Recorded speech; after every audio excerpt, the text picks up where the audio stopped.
Tonight, anger over the handling of the Murray-Darling Basin. Broken Hill's mayor calls for a royal commission. And on schedule, Port Lincoln's London Street Bridge taking shape.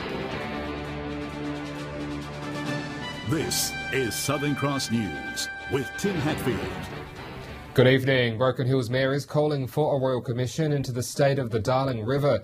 It's after revelations of significant mismanagement of the Darling by the New South Wales government and illegal acts from cotton farmers which have gone unprosecuted.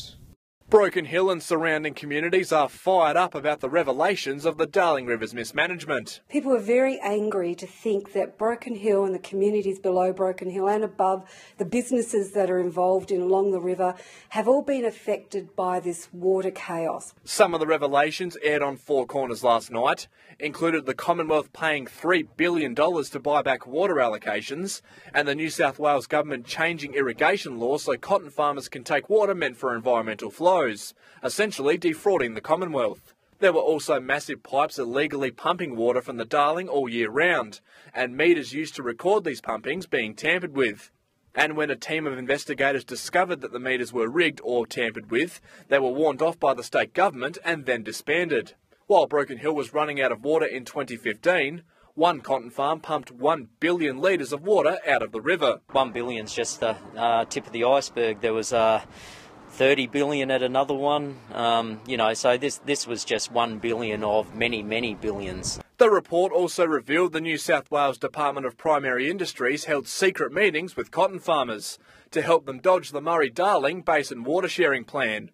And while the Menindee Lakes were bone dry and everyone was told it was due to evaporation, cotton farmers' dams looked like inland seas. The state opposition says they are writing to the Independent Commission Against Corruption and are pushing for an inquiry into those who are at fault. An independent inquiry is a must. We need to know what happened, what was told to water irrigators, what was told to lobbyists, and get to the heart of this matter because the consequences are extreme for a town like Broken Hill. There will be people that will be sacked over this. There will be bureaucrats sacked. I have no doubt that some politicians will be forced to resign over it. So there will be definitely ramifications. Patrick Reinke, Southern Cross News. The Eyre Peninsula will host one of 5 disability work hubs as the sector prepares for the NDIS rollout next year. The local RDA says they'll identify the employment needs of the region and ensure it gets the right support. With the NDIS being progressively rolled out, the state government estimates 6,000 jobs will be created in the disability sector. Each region's needs will be different, with a new work hub set up on the Eyre Peninsula through the local RDA. Connecting employers with potential employees, and then we'll also be looking at how we can ensure that we have the appropriate training. The hub will be split across Whyalla and Port Lincoln, ensuring both ends of the peninsula have close access.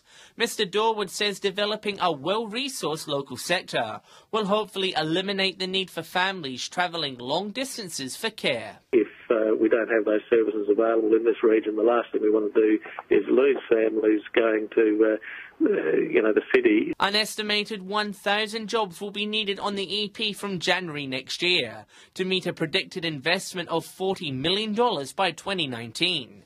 It's hoped having a one-stop destination for both employees and employers can help meet community demands. That investment will lead to further jobs as people with disabilities have greater resources. Port Perry and the York and Mid-North RDA have also been selected to host a hub. John Hunt, Southern Cross News. A 23-year-old Whyalla man has been arrested on driving and weapons offences yesterday. Police attempted to stop a car on Flinders Avenue after checks revealed it was unregistered and uninsured. The driver refused and sped away. However, police were able to identify the man and arrest him at a Whyalla Stewart address where he was charged with driving offences. He was also allegedly found in possession of methamphetamine. Officers say a search of the home also found other drug paraphernalia along with various unlawful items. He was refused bail and appeared before the Whyalla Magistrates Court today. The London Street Bridge upgrade is progressing on schedule with all the demolition works now complete. The new bridge is taking shape. The Port Lincoln Council is hopeful the renewed bridge will be finished ahead of time at the beginning of October. Work on Port Lincoln's major transport thoroughfare is pushing forward to meet the deadline, with underground construction and foundations now being completed as the bridge takes shape. The reconstruction has brought in specialist operators, but the council has called on residents to help lend a hand. We have been able to use a lot of local contractors, and it's very pleasing to see a lot of familiar faces in and around this worksite. The federal government pitched in $2.2 million under the Bridge Renewal Program. The council happy to match that offer to replace the dated infrastructure and boost its capabilities. This bridge now not only makes it better for heavy vehicles, it adds a pedestrian and bicycle lane. The crucial Viterra Railway remains unhindered by the reconstruction, but the same can't be said for motorists, the Mayor commending locals on their patience during this time. The community have accepted and adapted pretty well to the changed traffic conditions. The new bridge will have an unrestricted weight capacity and include widened driving lanes. The Mayor happy everything is on track. The bridge is expected to be completed by early October, giving a 100-year lifespan to Port Lincoln's major transport artery. A really good outcome for the town. Jason Kemp, Southern Cross News. Port Lincoln police responded to a disturbance call at a local address last night after a man was held yelling in the street. Officers attempted to negotiate with the man, but police alleged he threw a bottle at an officer and was then arrested. The 33-year-old was charged with aggravated assault against a police officer and will face the Port Lincoln Magistrates Court at a later date. Well, stay with us. Still to come in tonight's local news, a warning to locals and contractors in Broken Hill amid a spike in building supplies being left blocking footpaths. The details ahead.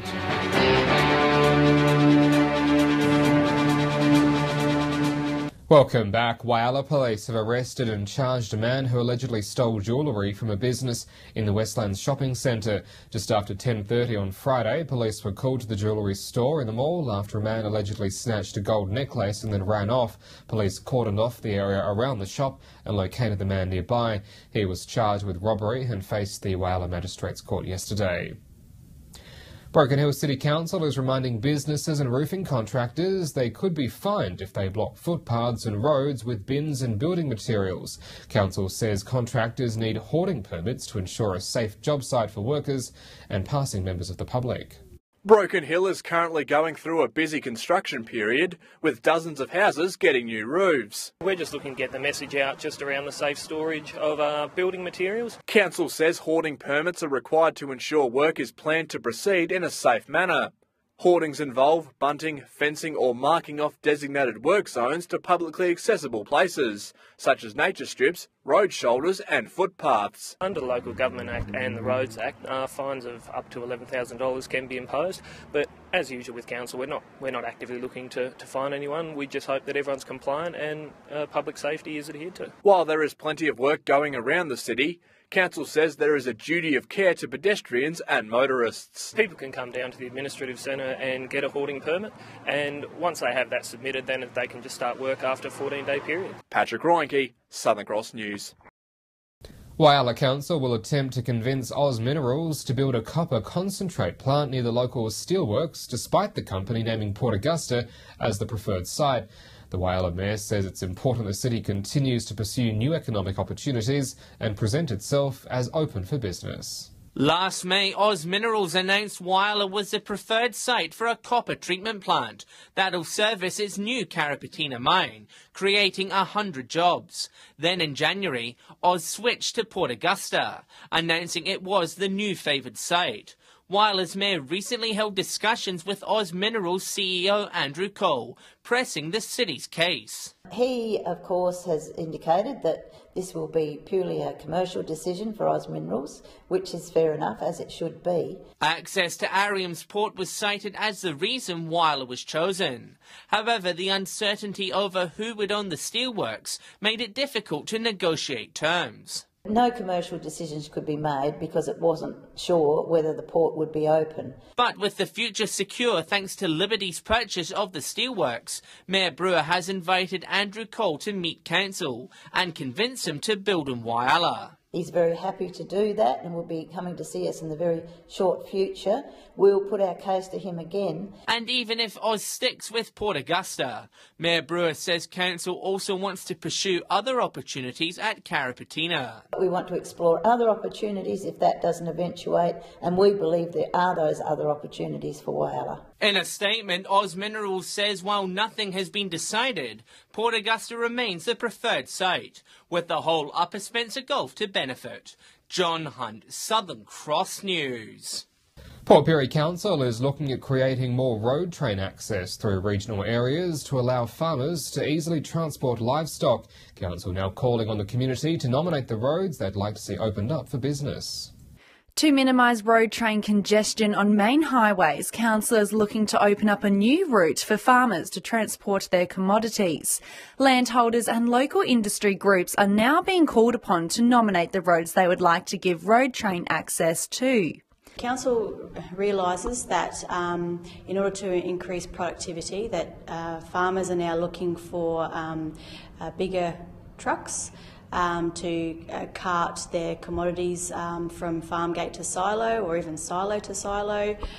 And some rural roads will need maintenance to ensure they're able to safely carry the weight of a heavier freight. And then what we'll do is we'll prioritise road network route assessments. Because we expect that there may be some road improvements required to accommodate the larger vehicles. Port Pirie Council says it's responding to the needs of the community in the interest of productivity. The roads will be chosen depending on how many farmers will use it and its economic benefit to the community. What we're looking to do is work with landowners to see where the best cost efficiencies can be gained across our road network. The issue is now up for public consultation. Expression of interest is on Council's website, and landowners can download a form and fill it out and send it back. But the expression of interest does close on Friday the 4th of August. Rachel Nell, Southern Cross News. Well, stay with us when we return after the break, taking it to the next level as Port Lincoln prepares for this year's Fame Awards. The details ahead.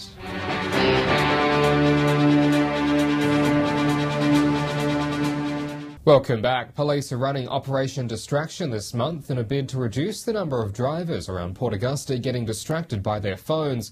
Mobile phone distraction is one of the fatal 5 that contributes to road deaths. Here's Amelia with this week's Police Talk. It's a driving rule that's easy to obey, but not everyone resists mobile phone distraction. People seem to think that they can get away with it. Whether they think that it's not important, but unfortunately using a mobile phone while driving is an offence. It's one of our fatal 5. It's one of the 5 biggest contributors to serious injuries and fatalities on our roads at the moment. This month, Port Augusta Police are running Operation Distraction in a bid to reduce this risk. Certainly in this month we're paying more attention to it. Not only the highway patrol but the general patrols are also got their eyes and ears on watching. Getting caught doesn't come cheap with a $387 fine and 3 demerit points, and police say if you're using your phone they can tell. They seem to be distracted, they're not paying attention to what they should be, the road. They seem to have their heads down. And some people even hold their mobile phones where we can see them. Constable Longmire says he recommends people put their phones on silent while driving. It's not worth it, the risk that's involved. If you put your phone on silent, then make your journey. If you've got a missed call, then call the people back. It's much safer that way, much cheaper too. Amelia Simpson, Southern Cross News. Well, the 6th annual Fame Awards are only days away, with preparations in full swing before Friday night's event. This year, Port Lincoln's Signature Film and Music Awards will feature new technology by introducing 360 videos and virtual reality. The countdown is on to Eyre Peninsula's version of Tropfest. The annual Fame Awards will showcase the best local videos and top musical talent. This year's event will feature 360 videos for the first time, raising the bar in competition. Judges have had a really hard time picking a winner because they are so different. Fame has become the region's film and musical high point, this year featuring more entertainment than ever before, including the Port Lincoln City Band and the Whyalla Brass Band. Organisers confident this year's theme will also be another talking point. The hall's going to be set up as Willy Wonka's Chocolate Factory. The theme is musical, so we're encouraging people to dress up in their favourite musical character or black tie, walk the red carpet, get their photos taken by the paparazzi, mingle with the stars. It's going to be great fun. The updated categories have seen the film festival evolve from humble beginnings. It's 6th year on track to be the largest yet. Every year we're breaking record numbers for entries. And of course we're just pushing the boundaries too with technology. Jason Kemp, Southern Cross News. To sports news now, in Port Augusta's Vikings prove they're still a force to be reckoned with on the court in this weekend's netball. The top of the ladder team, St Joseph's, were taken out by just a single goal in Saturday's game. Amelia Simpson joins us now. Amelia, the Vikings definitely put the pressure on their opponents over the weekend. That's right, Tim. It was a very important win for the Vikings, their first victory against St Joe's for the season.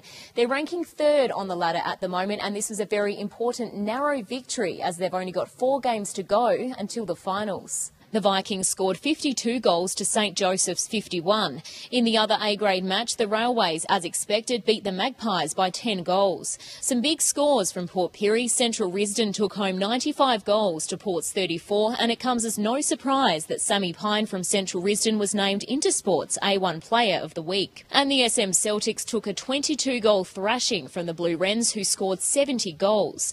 Whyalla saw some closer matches, with WCW defeating the Kiwis 38-31. And the True Blues and the Warriors couldn't decide on a winner, drawing with 54 goals each. In Lincoln, reigning Wayback-dominated St Mary's, Souths United scraped in a 2-goal win over Imperial, and the Wanilla Rangers stayed on top of Boston. And now to soccer. There's been a lot of high scores and big wins from around the region this weekend. Wyalla's Wanderers didn't stand a chance, with the goal-kicking Croatia cleaning up 6-0.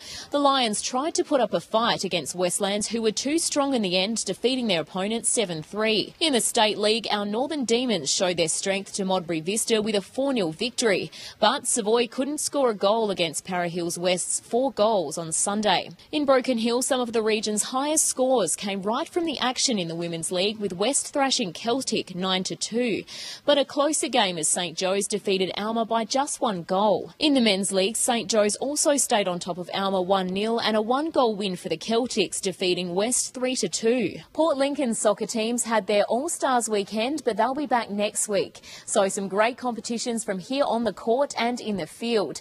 And if you've got some local sports results you want to see on TV, make sure you drop us a line at localsport@sca.com.au. Tim? All right, thank you, Amelia. Amelia Simpson there with the weekend's sports results. Will stay with us after the break. A look at your local weather.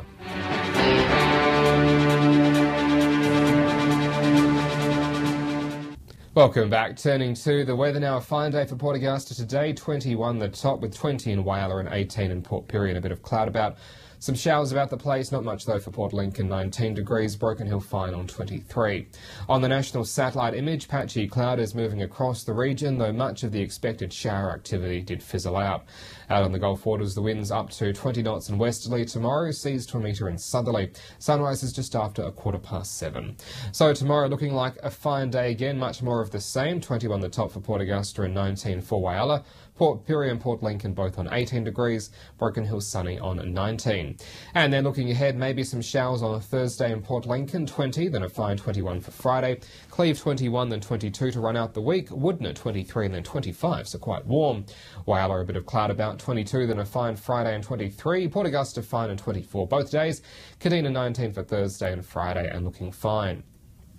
Port Pirie could see some showers and 21 degrees for Thursday, then fine to wrap up the week. 17 and 18 for Clare. Broken Hill sunny, a top of 22, and then a fine at 21 degrees on Thursday and Friday. And that is the local news for this evening. Don't forget you can stay up to date with us on Facebook and on Twitter. You can also drop us an email. We'll see you back here tomorrow night from 6:30. I'm Tim Hadfield from the team here at Southern Cross News. Have a good evening. Good night.